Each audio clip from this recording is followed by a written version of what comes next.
से नीचे उतरी और बहू से बोली, करवा पिला भाइयों की प्यारी करवा ले, दिन में चांद देखने वाली करवा ले, व्रत भांडनी करवा ले। तब बहू तिलचोत माता से बोली कि हे चौथ माता, मेरा उजड़ा हुआ सुहाग तो आपको ही बनाना पड़ेगा। हे चौथ माता, मेरे पति को आपको ही जीवित करना पड़ेगा। मुझे मेरी गलती पर बहुत पछतावा हो रहा है। मैं आपसे हाथ जोड़कर पांव पड़कर माफी मांगती हूँ। आप मुझे माफ कर दीजिए। तब माही चौथ को उसकी विनती सुनकर दया आ गई। माही चौथ बहू से बोली कि बेटी, मुझसे बड़ी बैसाख की चौथ आएगी, तुझे वो ही सुहागवती होने का वरदान देगी। उसके बाद बैसाख चौथ आई। बहू ने बैसाख चौथ माता के पांव पकड़ लिए और उनसे अपना सुहाग मांगने लगी। तो बैसाख चौथ माता भी बहू से बोली कि बेटी, मुझसे बड़ी तो भादवे की चौथ आएगी, तुझे वो ही सुहागवती होने का आशीर्वाद देगी। 3 महीने के बाद भादोड़ी चौथ आई। भादोड़ी चौथ माता स्वर्ग से रिमझिम करती हुई देव विमान में बैठकर मृत्युलोक में उतरी। बहू ने भादोड़ी चौथ माता के पांव पकड़ लिए और सुहाग मांगने लगी। तब भादोड़ी चौथ माता को भी बहू पर दया आ गई। भादोड़ी चौथ माता बहू से बोली कि बेटी, हम सब से बड़ी तो कार्तिक की करवा चौथ है, तेरे ऊपर तो उन्हीं का शाप लगा है। तूने कार्तिक की करवा चौथ व्रत को खंडित किया था, तुझसे वही नाराज है। बेटी, जब करवा चौथ आए तो तू चौथ माता के पांव पकड़ लेना और तब तक पांव मत छोड़ना जब तक कि वो तुझे सुहागवती होने का आशीर्वाद न दे देवे। अगर तूने करवा चौथ माता के पैर छोड़ दिए तो फिर कभी भी तेरा पति जीवित नहीं होगा। ऐसा कहकर भादोड़ी चौथ माता भी अंतर्ध्यान हो गई। फिर 3 महीने बाद कार्तिक की करवा चौथ आई। चौथ माता स्वर्ग से नीचे उतरी। उन्होंने सुर्ख लाल जोड़े के कपड़े पहन रखे थे। ऊपर से नीचे तक सोने के आभूषणों से सजी हुई थी। हाथ पैरों में लाल लाल मेहंदी लगी हुई थी। मांग में सिंदूर भरा हुआ था और सिर पर लाल बिंदियां लगी हुई थी। करवा चौथ माता को देखकर बहू ने माता के चरण पकड़ लिए। तब करवा चौथ माता क्रोधित होते हुए बोली कि अरे पापन, अरे दुष्टा, मेरे पैर छोड़। दिन में चांद देखने वाली करवा ले, 7 भाइयों की बहन करवा ले, व्रत भांडनी करवा ले। तब साहूकारनी की बेटी करुण विलाप करने लगी और अपनी गलती की चौथ माता से माफी मांगने लगी और बोली कि हे चौथ माता, मैं ना समझ थी, मुझे आप इतना बड़ा दंड मत दीजिए। तब चौथ माता बोली कि बनानी होगी, आपको मुझे मेरा सुहाग देना ही पड़ेगा। ऐसा कहकर बहू करुण रुदन करने लगी। बहू को रोता देख और पश्चाताप करते देख करवा चौथ माता को उसके ऊपर दया आ गई। तब चौथ माता ने उसके पति के ऊपर अमृत के छींटे दिए और बोली कि बेटी, तू मेरे व्रत को विधि विधान से करना और तेरा करवा चौथ करने के बाद व्रत का उद्यापन करना। अभी तेरा पति बेहोश है, थोड़ी देर में इसे होश आ जाएगा। और सदा सौभाग्यवती का वरदान देकर करवा चौथ माता अंतर्ध्यान हो गई। थोड़ी देर बाद उसका पति अंगड़ाई लेते हुए, आंखें मलते हुए खड़ा हो गया और बोला कि मैं तो बहुत मीठी और गहरी नींद सोया था। तो पत्नी बोली कि ऐसी नींद तो दुश्मन को भी न आवे। फिर उसकी पत्नी ने अपने पति को पूरी बात बताई और बोली कि मैं तो पूरे 12 महीने तक नहीं सोई, मुझे तो चौथ माता ने सुहाग दिया है। तब पति ने कहा कि अब मैं तुम्हारे करवा चौथ व्रत का धूमधाम से उद्यापन करवाऊंगा। फिर वे दोनों चौपड़ पासा खेलने लगे। तभी ननद रोटी देने वहां आई तो उसे बाहर से 2 जनों के बोलने की आवाजें सुनाई दी। तो ननद बिना रोटी दिए ही भागी भागी वापस घर गई और अपनी माँ से बोली कि माँ, भाभी तो किसी पुरुष से बातें कर रही है। वहां तो अंदर से किसी के जोर जोर से हंसने बोलने की आवाजें आ रही है। तो सास भागी भागी देखने आई। सास ने देखा कि उसका बेटा जीवित था और बहू के साथ चौपड़ पासा खेल रहा था। यह देखकर सास बहुत खुश हुई और बहू से पूछने लगी कि यह सब कैसे हुआ। तो बहू बोली कि मेरे ऊपर तो करवा चौथ माता टूटी है, उन्हीं के आशीर्वाद से मेरा पति जीवित हुआ है। तब बहू ने सास और ननद के पांव छुए तो सास और ननद दोनों ने अमर सुहाग होने का आशीर्वाद दिया। तभी दोनों पति पत्नी का गठबंधन जुड़ गया। सबने चौथ माता का यह चमत्कार माना। हे चौथ माता, जैसे आप बाद में साहूकार की बेटी पर टूटी और उसे अमर सुहाग होने का आशीर्वाद दिया, वैसे हमें भी देना। कहानी कहने वाले को, सुनने वाले को और हुक्कारा भरने वाले को। घटती हो तो पूरी हो तो परवान चढ़े, भूले बिसरे नाम तेरे भंडार में भरे। गणेश जी की कहानी। एक गांव में एक अंधी विधवा बुढ़िया माई अपने बेटा बहू के साथ रहती थी। उसका बेटा दिहाड़ी मजदूरी करता था। वह 2 समय जितना ही भोजन का इंतजाम कर पाता था। वे बहुत गरीबी में जीवन जी रहे थे। अंधी बुढ़िया माई गणेश भगवान की परम भक्त थी। वह रोज नहा धोकर गणेश जी की पूजा किया करती थी। सुबह शाम भोग लगाती और घी का दीपक जलाती थी। तब एक दिन गणेश भगवान बुढ़िया माई की पूजा और सेवा से प्रसन्न हो गए और अर्धरात्रि में स्वप्न में दर्शन देकर बोले कि अरे बुढ़िया माई, मैं तेरी पूजा पाठ से प्रसन्न हुआ। मैं तुझे एक वरदान देना चाहता हूँ। तू मांग, तुझे क्या चाहिए। तब स्वप्न में ही बुढ़िया माई बोली कि हे गणेश जी भगवान, मुझे मांगना नहीं आता। तो गणेश जी भगवान बुढ़िया माई से बोले कि बुढ़िया, तू अपने बेटा बहू से पूछ ले, मैं कल दोबारा इसी समय आऊंगा। ऐसा कहकर गणेश भगवान अंतर्ध्यान हो गए। सुबह जब बुढ़िया माई सोकर उठी तो उसे अपने स्वप्न वाली बात याद आई। तब उसने अपने बेटा बहू को गणेश जी वाली बात बताई। तो बेटा अपनी माँ से बोला कि माँ, तू तो धन मांग ले ताकि हमारी गरीबी दूर हो जाए।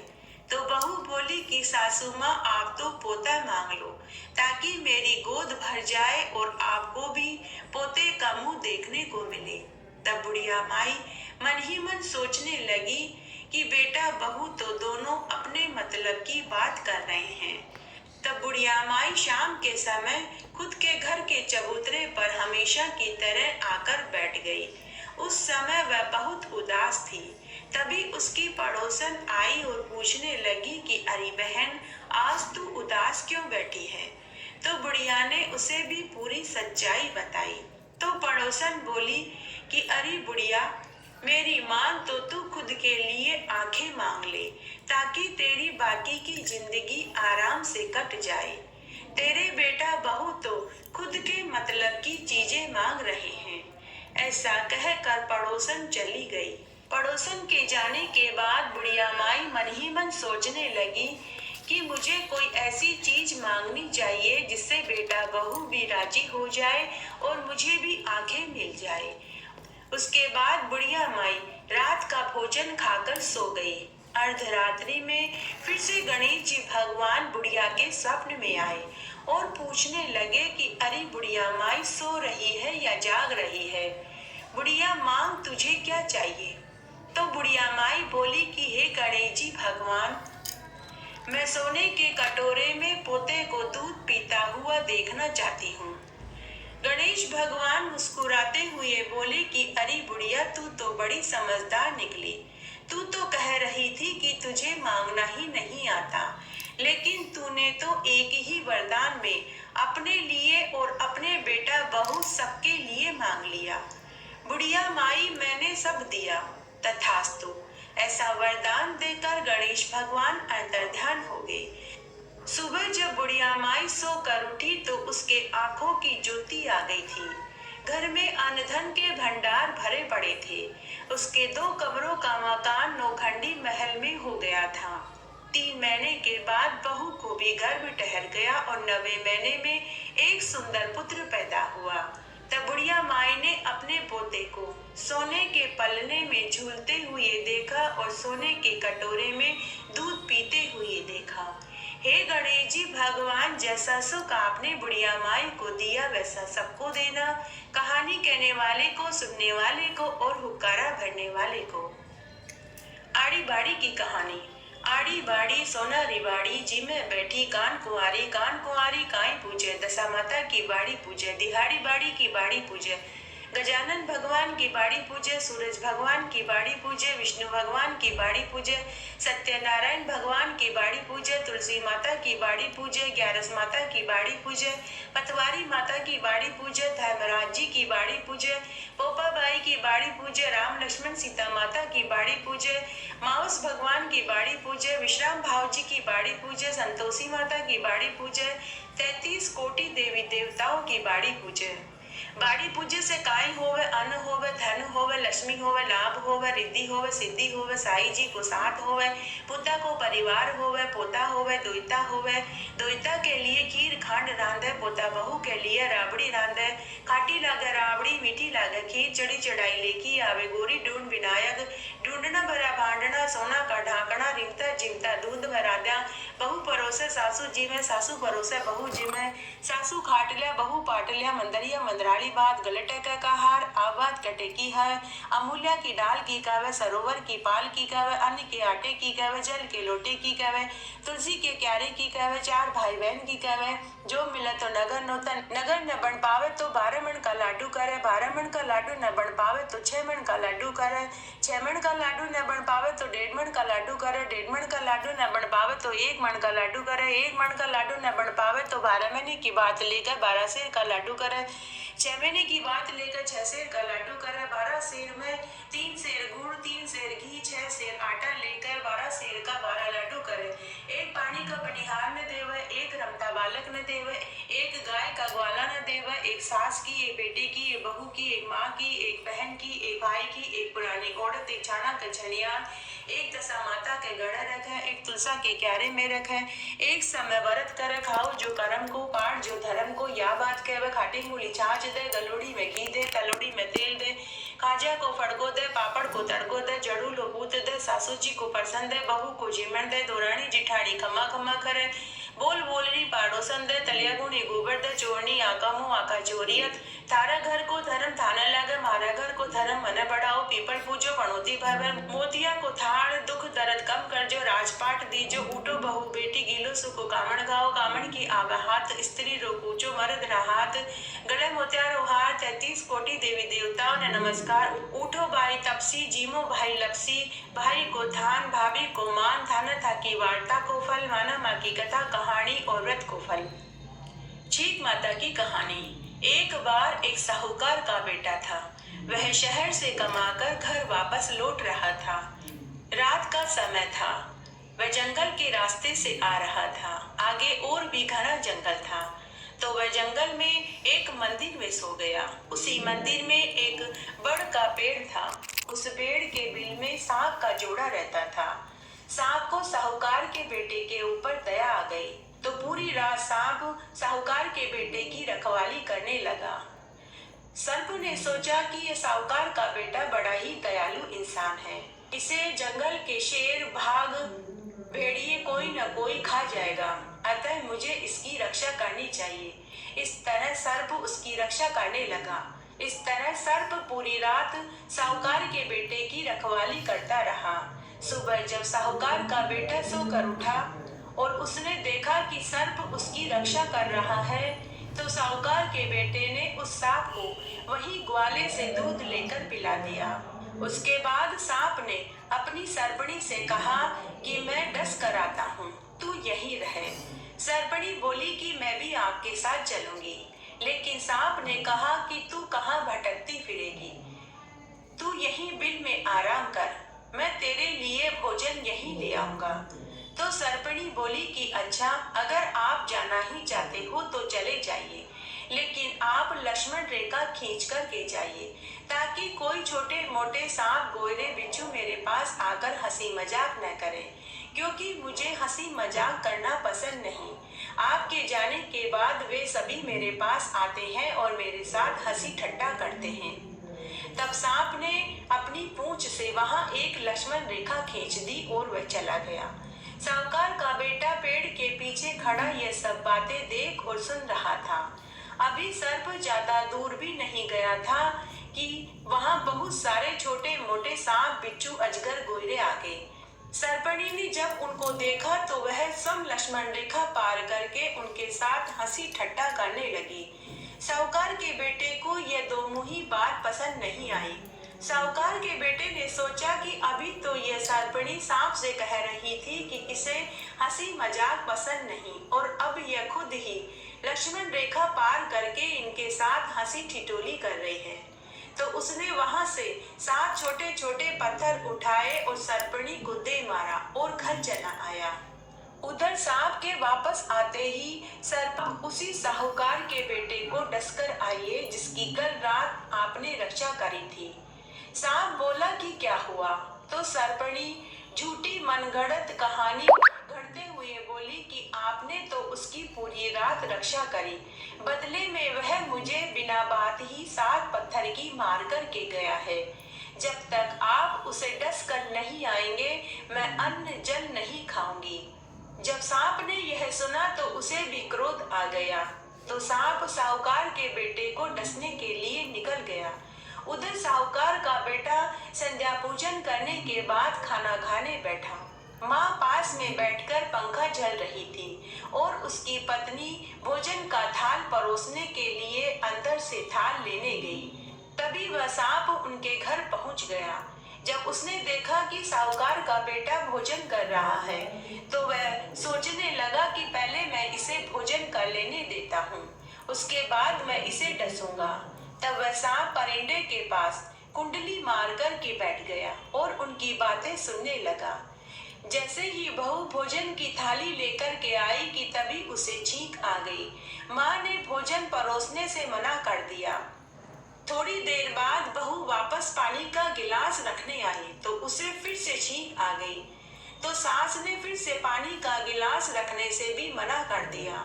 थोड़ी देर बाद बहू फिर उठी तो तीसरी बार उसे फिर छींक आ गई, तो सास ने फिर से भोजन परोसने से मना कर दिया।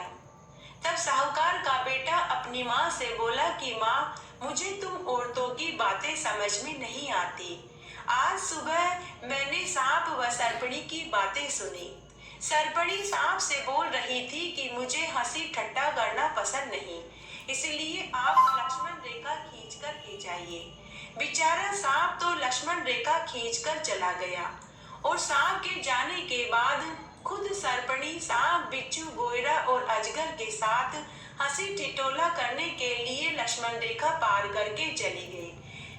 माँ, मुझे ये दो मुही बातें पसंद नहीं आती, तो मैंने 7 छोटे छोटे पत्थर सर्पणी को मारा और घर चला आया।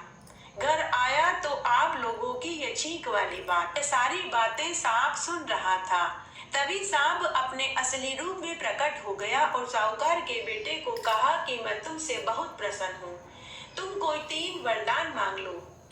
तब साहूकार के बेटे और उसकी माँ और बहू ने सर्प देवता को प्रणाम किया और उन्होंने धन, पुत्र, दौलत, यश मांगा। नाग देवता ने उन्हें तथास्तु कहा और अंतर्ध्यान हो गया। सांप वापस सर्पणी के पास आया और आते ही उसकी नाक काट ली और कहा कि अरे दुष्ट पापन, आज तेरे झूठ की वजह से मैं किसी भले इंसान को डस लेता, तो तूने तो अपना धर्म नष्ट कर ही लिया और मेरा भी धर्म नष्ट हो जाता। तब सांप ने सर्पणी को पिशाच होने का शाप दिया और वहां से हमेशा हमेशा के लिए चला गया। इस प्रकार छींक का नियम रखा तो साहूकार के बेटे की जान बच गई। इसलिए अगर छींक आ जाए तो थोड़ी देर के लिए शुभ काम को टाल देना चाहिए। छींक का नियम रखना चाहिए। जय हो छींक माता की जय। लपसी और तपसी की कहानी। एक बार एक लपसी और एक तपसी था। तपसी तो भगवान की तपस्या करता था और लपसी रोज 1.25 सेर की लापसी बनाकर भगवान को भोग लगाता और बाद में खुद जीम लेता था। तब एक दिन दोनों में लड़ाई हो गई। लप्सी बोला कि मैं बड़ा चाह गया। उसने अंगूठी उठा ली और अपने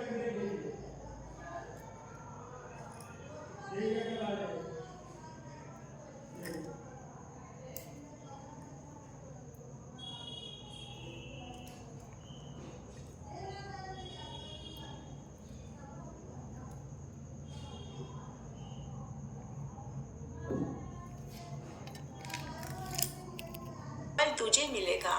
मकान बनवाकर थली नहीं बनवाई तो फल तुझे मिलेगा। और सभी व्रतों में सभी कथा कहानियों के साथ तेरी कथा को नहीं सुनेंगे तो फल तुझे मिलेगा।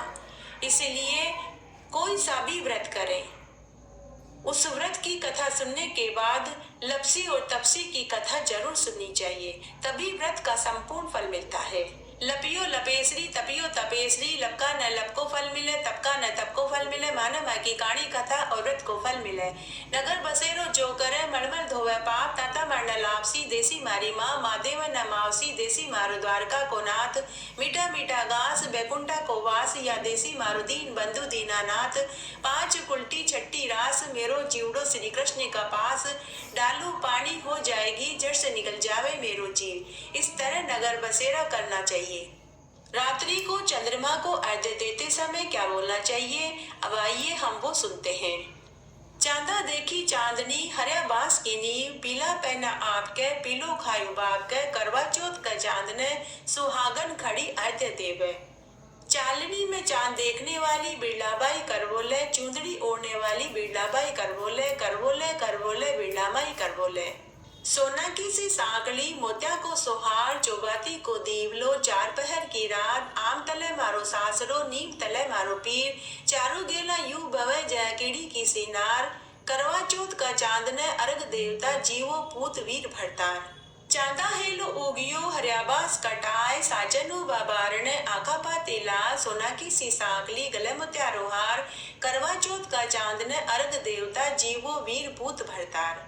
और सूरज भगवान को अर्घ्य देते समय इस तरह बोले, उठे प्रभात सूरज मनाऊं, नारायण जी का दर्शन पाऊं, ओ पाठ सवेरे गाऊं, नारायण जी का दर्शन पाऊं, यू पाठ दोपहरे गाऊं, नारायण जी न जिमाऊं, ओ पाठ संध्या न गाऊं, नारायण थाका बैकुंठा जाऊं। सिर सोवे जरी का बेचा, आओ कासव जी का बेटा, करे घोड़ा सवार राणा जी का भरतार, कन्या गावे घरवर पावे, पानी पुत्र खिलावे, बूढ़ी गावे बैकुंठा वासो पावे। इस तरह आज हमने करवा चौथ की व्रत की कहानी सुनी, गणेश जी की कहानी सुनी, सूरज भगवान को अर्घ्य देते समय क्या बोलते हैं वो सुना, और रात्रि में चंद्रमा को अर्घ्य देते समय क्या बोलते हैं वो भी सुना। आशा करती हूँ यह वीडियो सुनने पर आपको बहुत मदद मिलेगी। मेरे साथ बने रहने के लिए आपका धन्यवाद। आगे आने वाली कथा कहानी के लिए भी आप इसी तरह मेरे साथ बने रहें। धन्यवाद।